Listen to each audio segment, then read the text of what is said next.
कायद्याने आम्हाला जेवढं प्रशासन लोकांची भावना एवढी असणार गुन्हाने लागेल की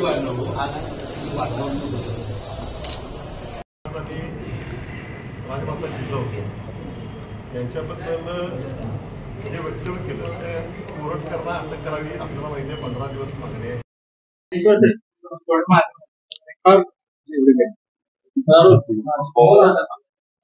इतिहास संशोधक इंद्रजीत सावंत यांना प्रशांत कोरटकर यांनी धमकी दिली, याच्याबद्दल गुन्हा दाखल झाला.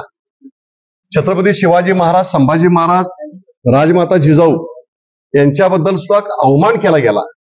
याबद्दल इंडिया आघाडी कोल्हापुरातील सर्व शिवप्रेमी संघटना, शिवप्रेमींच्या वतीने आपण पाहता गेली अनेक दिवस आंदोलन सुरू आहे. यामध्ये 11 तारखेपर्यंत अंतरिम जामीन कोरटकरला आहे. यावेळेला मुख्यमंत्र्यांच्या दौऱ्याच्या वेळेला सुद्धा आम्ही जाब विचारू म्हणून आंदोलन केलं. प्रशासनानं दडपशाहीनं धरपकड केली, कार्यकर्त्यांना पोलिसांनी ताब्यात घेतलं. पण आमच्या भावना मुख्यमंत्र्यांच्यावर पोहोचल्याने मुख्यमंत्र्यांनी सांगितलं की आम्ही हायकोर्टमध्ये या निकालाच्या विरुद्ध सरकार म्हणून हजर होतोय आणि हा जामीन रद्द करण्यासारखी आमची भूमिका आहे. आज जिल्हा पोलीस प्रमुख महेंद्र पंडित कोल्हापूरचे यांना आम्ही सांगितलं आहे की येणाऱ्या अंतरिम जामीन संपणार 11 तारखेला आपण कोर्टामध्ये ऍफिडेव्हिट सादर करावं.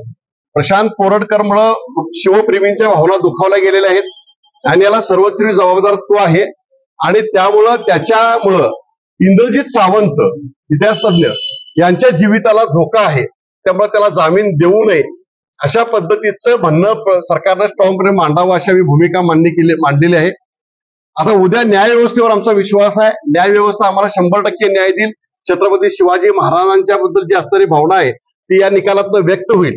पण उद्या जरी समजा जर का प्रशांत कोरटकरला जामीन देण्याचा प्रयत्न केला तर आमची इंडिया आघाडी आणि शिवप्रेमींची रस्त्यावरची लढाई या प्रशांत कोरटकरच्या विरुद्ध सुरू राहणार.